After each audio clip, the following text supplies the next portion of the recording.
اللهم صل وسلم وبارك على سيدنا محمد. روتيني اليومي يا بنويد هو نفس الروتين اللي نصبح فيه كل يوم.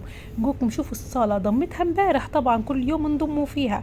النوض تاني يوم نلقاها مقلوبة. نقولكم شوفوا الكواغط، شوفوا الصغار شنو مدايرين، شوفوا قطر الفشار. وكل ليلة هم سهرانين يا ماما دايرين فشار.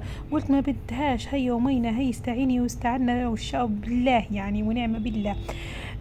خشيت قعدت أول حاجة على الصالون، طبعا قعدت ننفض فيه الأنتريه بالشكل هدايا يوميا، طبعا ننفض فيه وحط عليه مفرش يعني زي ما انتم شايفين هيك باش يحافظ عليه. يعني الناس ما عنديش غيره بصراحه. شقتي عباره عن زوز ديار، دار للاطفال ودار لي يعني مع جوزي، وفي نفس الوقت مقعمزتنا ديما في الصاله، يعني 24 ساعه مقعمزين فيها حياتنا في الصاله. تمام.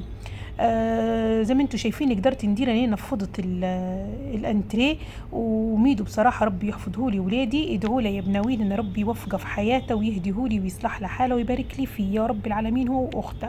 طبعا الدكتور منع علي اني نجي مرزين زي ما انتم تعرفوا، ومنع علي اني نطبس حتى في الارض. فلما نجي ندير حاجه بصراحه نستعين ديما بميدو، نخلي ميدو يقيم معايا في الرزين، يدف طاولة يطبس، يقيم البساط. فهمتوا؟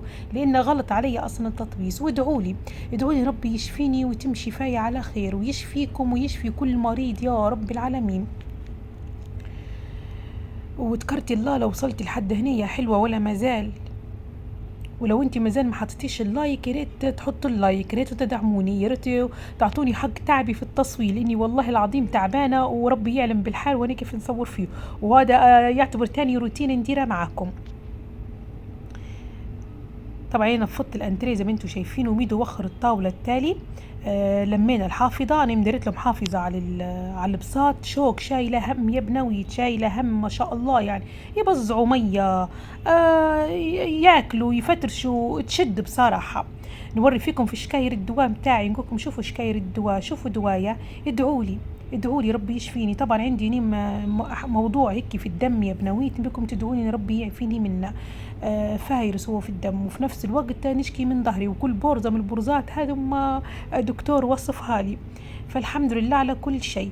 طبعا أول حاجة قبل ما نقيموا البساط نكنسه بالمكنسة الكهربائية، وبعدين نقيموا البساط. مش ما ينفعش ان انت تقيمي البساط وتهبديه هيك في الارض، هتشرتعي الوساخة بزيادة حاشاكم. خدي ميدو المكنسة حتى وقعد هني لا نكنس هني بصراحة، لا لاني هنايا قعدت نكنس بالمكنسة الكهربائية. وطبعا ما حدش يعلق على الشقة، لان الشقة هذه ايجار يا بنات، الشقة وكلتها الرطوبة وعلى قد حالي. وان شاء الله ربي يرزقني ويرزقكم ويوسعها علي ويوسعها عليكم ويفك كرب المهمومين وكرب المكروبين يا رب العالمين. طبعا الرطوبة مدايرة فيها حالة يوم بعد يوم، نحو في الانتريه هيك نكروا فيه ونقعدوا نكنسوا يوم بعد يوم، بروح حتطيح الرطوبة. وفي الصيف بزيادة هي العمارة كلها رطوبة. طبعا تشوفي من فوق الشقة هيك تقولي نظيفة، لكن الرطوبة فيها عالية جدا جدا جدا. وعندي دار النوم متاعي مأساة الرطوبة فيها. خذيت اني طبعا الحاجات اللي ما يعرفش يديرها ميدو نديرها اني. واعوذ بالله من كلمة تانية. قعدت ننفض في كراسي السفرة. التراب في مصر صعب جدا جدا جدا، لازم تعرفي يوم بعد يوم تنفضي لازم وتمسحي لازم. كريت بعد ما نفضت الكراسي، طبعا نفضت الشباك متاع البلكونه. مدايرين سلك. هذا ميدو حط رجليه على الكرسي باش يصورني بعد ما نفضت، رجعت نفضتها تاني، وبعدين مسحت النيش حتى هو تنفيضه هيك. ومسحنا الواي فاي متاعنا، جايبين فودافون احنا. وبعدين قعدنا نكنسو. كنست مش كنست هاني، حطيت صابون وراكينه ومطهر يا بنات، وقعدت بالمكنسة عاد نكد هذا وين نستريح لما نكد.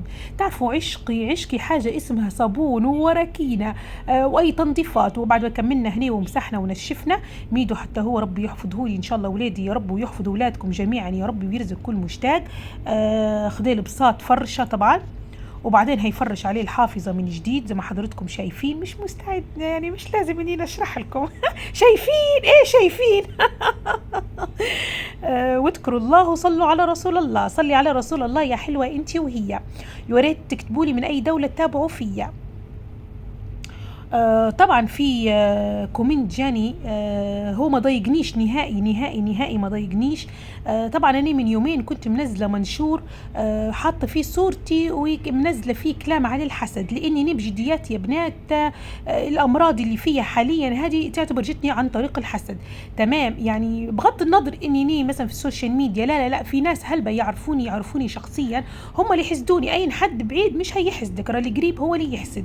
المهم كنت منزله منشور حاطه فيه صوره ليا، وكنت منزله فيه يعني كلام على الحسد.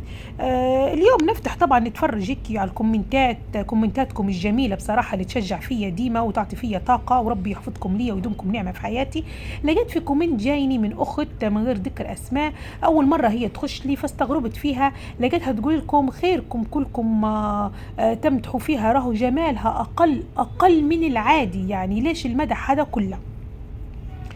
هني عطرت زي ما انتم شايفين، طبعا مكملنا كل فرشنا ولازم المعطر. قلت لكم عشقي الحاجات هذه بتوديني في داهيه، ايدي وانا مجلدات من حاجه التنظيف. المهم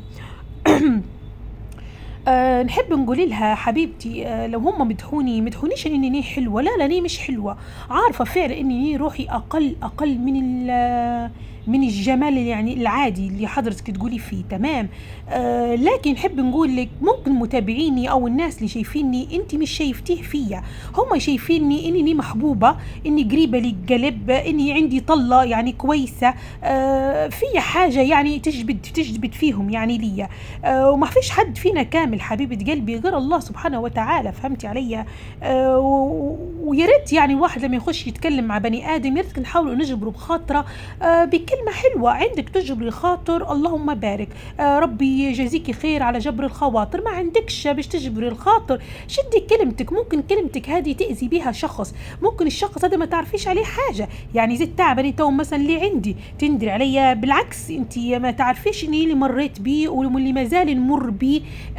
فانا ما نتكلمش بلساني على نفسي فقط، لا لا، نتكلم على اي حد تقابلوه.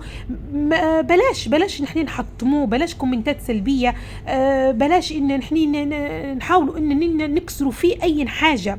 الكلمة الطيبة صدقة. عندك كلمة حبيبتي قوليها، ما عندكش خلاص. أنا واحدة من الناس مثلا لو نتصفح في السوشيال ميديا نلاقي في تعليقات سلبية على ناس هلبة هيك، لما نخش في صفاحي وكذا والله العظيم ما نعلق أكتر من لايك ندير. لو عجبني ما عجبنيش المحتوى وما عجبنيش حاجة خلاص ما نحطش اللايك، هم مش جابريني، هو الأرزاق على الله سبحانه وتعالى، بتدعموني اللهم بارك، يبقى ربي يسخركم ليا باش أني نكبر وتكونوا انتوا باب رزق ليا، يعني من خلالكم يعني رزقي هيكبر، وربي هيكتب لي رزق او لقمه عيش من خلالكم انتوا. تمام، ما تبوش تدعموني خلاص، ما فيش داعي لكلام سلبي.